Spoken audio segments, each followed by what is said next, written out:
Bonjour à toutes et à tous, bienvenue dans ce 9e épisode sur la création d'un TPS dans Unreal Engine 4. Aujourd'hui, on va voir tout ce qui est de la fonction avec les armes. C'est-à-dire que aujourd'hui, actuellement, on peut passer en mode d'animation avec des armes, mais vous voyez qu'on l'a pas dans la main. On peut rien ramasser par terre. Il y a aucune, enfin, en fait, il y a vraiment aucune animation et rien qui est fonctionnel. On a le l'HUD qui a été fait, qui est plutôt pas mal. Les animations de base du personnage sans armes que je trouve plutôt correctes, mais le reste, il y a absolument rien qui est fait. Donc du coup, c'est ce qu'on va voir dans cette vidéo.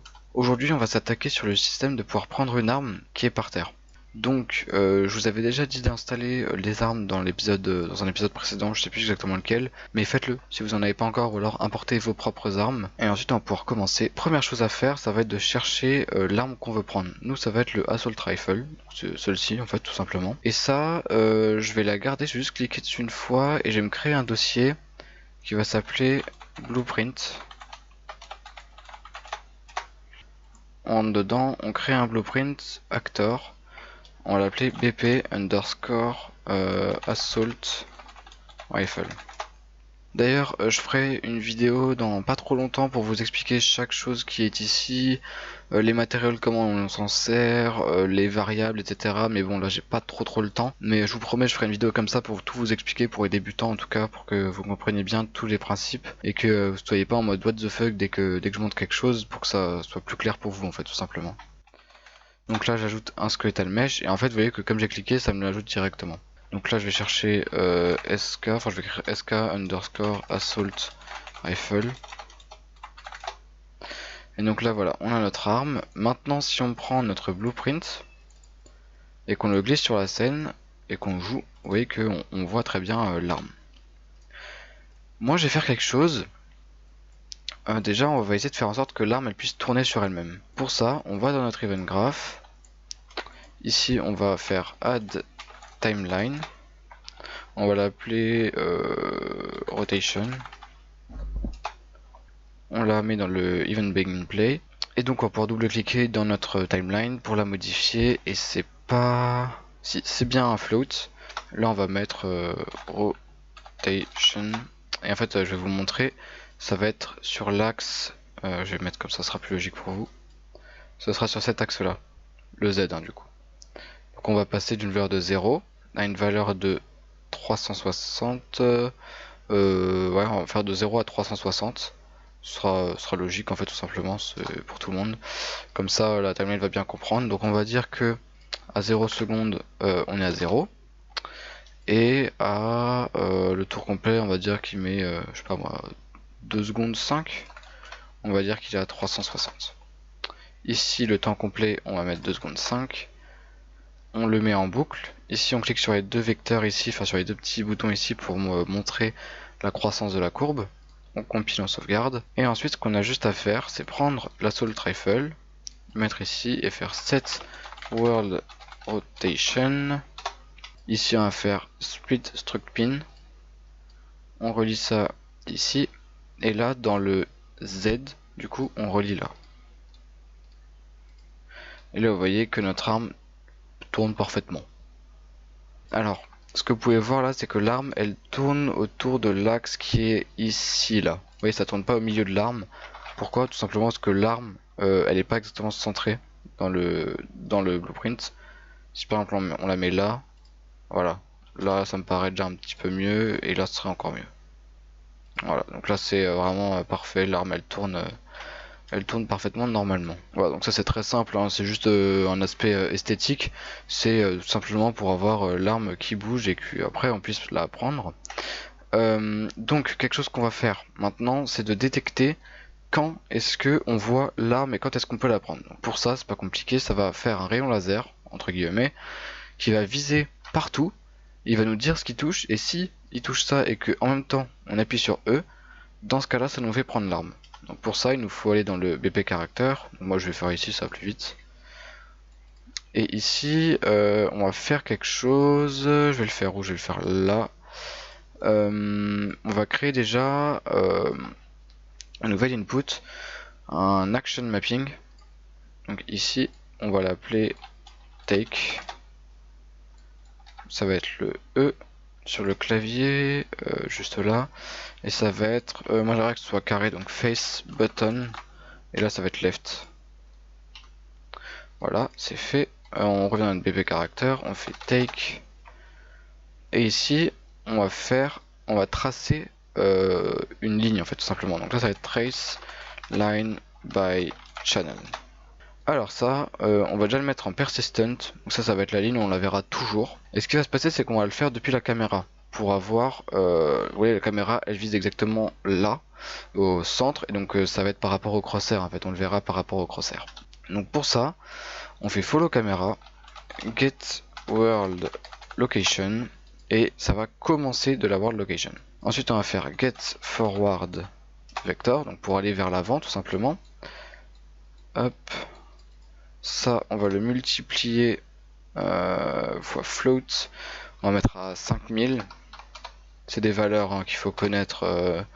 Vous les connaîtrez au fur et à mesure, en fait, tout simplement. On relie ici. Et ça va être notre end.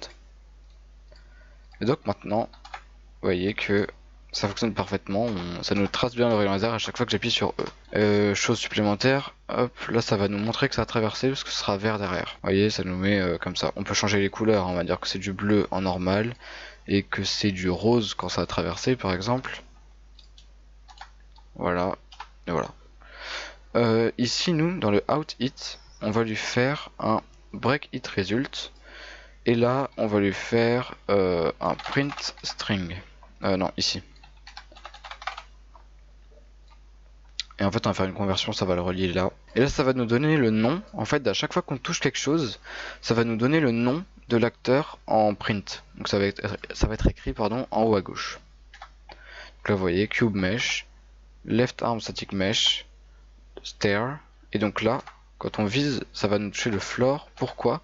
À cause des collisions qu'il y a par rapport à l'arme tout simplement. Chose supplémentaire que moi je vais faire directement, c'est qu'en fait l'arme est trop petite, on risque pas de la toucher à chaque fois. Et donc pour ça, je vais simplement rajouter une sphère. Pardon, sphere. Je vais la mettre comme ça, je vais l'agrandir un peu quand même. Et celle-ci, je vais créer du coup juste un dernier petit dossier qu'on va appeler materials. On crée un matériel qu'on va appeler M translucent. Translucent, c'est bon. On double-clique. Ici, on va mettre translucent. Et là, on va mettre un vecteur. Même pas, on peut mettre simplement un paramètre. Donc vous faites S et vous cliquez. Ensuite là, on va mettre opacity. On la met à 0. On applique. Et voilà, ça c'est le résultat tout simplement.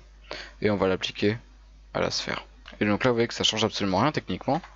Simplement maintenant, on touche la sphère, parce que la sphère de base, elle a les collisions.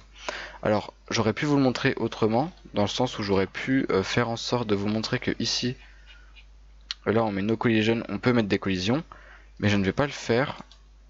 Alors là déjà vous voyez qu'il y a un petit problème encore une fois, c'est que la sphère, elle a toutes les collisions. Or c'est pas ce que je veux mettre en custom. Il faudra juste changer le pawn en overlap pour qu'on puisse le traverser, pas qu'on soit bloqué dès qu'on touche l'arme. Et donc vous voyez que là on peut la traverser. Et quand on vise, même un petit peu à côté, vous voyez là on touche encore à sphère et là on la touche plus. C'est assez réaliste dans le sens où c'est pas trop loin de l'arme et ça permet de pas forcément devoir viser au millimètre près sur l'arme. Une fois que ça c'est fait, on peut supprimer le print string et là on va faire tout simplement un cast to bp underscore assault rifle. On le met dans le hit actor et là on vérifie tout simplement si on a touché l'arme de base, enfin celle-là en fait tout simplement. Si c'est le cas, on va simplement faire destroy actor pour la détruire. Et donc là vous voyez que hop, on fait ça et là on a supprimé l'arme. Donc voilà, donc là on peut prendre l'arme, on sait qu'on l'a. Pourquoi? Parce que par exemple, comment est-ce qu'on peut vous le montrer? Je vais vous montrer ça sous forme d'une variable qu'on va dire, enfin qu'on va nommer arme. Elle va être en string. Et là, arme de base, elle va être à 0. Quand on va appuyer sur W, ici on va mettre un print string de l'arme. Donc là quand on commence tout simplement, J'appuie sur W, vous voyez qu'il m'affiche 0. Et là, on va lui demander, on va dire une fois que on a fait ça, hop, on va dire, tac. Ici on va faire get display name. On le relie. Donc ça va juste nous donner le nom de l'objet, quoi, tout simplement. Donc moi je l'ai renommé Assault Rifle en haut, là vous avez vu. Et donc ici, là, quand j'appuie sur W, il n'y a rien. Quand j'ai pris l'arme, j'appuie sur W. Et là, il me met BP Assault Rifle. J'appuie dessus plein de fois, là, il me met toujours que c'est la même chose. Donc c'est que le logiciel a bien compris qu'on avait pris l'arme. Là, c'est juste pour vous prouver, en fait, que, effectivement, tout simplement, il a bien compris ce qu'on avait pris. Et ce qu'on a en fait comme arme tout simplement. Et si là on la met à 1 par exemple, une fois qu'on a pris l'arme, là on est à 0, on enlève, on la prend, on est à 1. Voilà, c'était simplement pour vous montrer. Ça je vais le supprimer du coup, hop. Et ça ici je peux supprimer. Donc voilà, c'était tout pour ce premier tutoriel qui était assez rapide, hein. C'était simplement pour avoir une arme qui tourne et qu'on puisse la prendre en appuyant sur E. Dans le prochain épisode, on va continuer, on va essayer de prendre l'arme dans la main, que ça change dans une animation comme ça aussi, et d'avoir une animation quand on prend l'arme, c'est-à-dire que quand on va appuyer sur E, on va tout simplement faire une animation pour se baisser. Voilà, c'était Création, j'ai pris encore une fois un plaisir à tourner ce tutoriel. Ciao.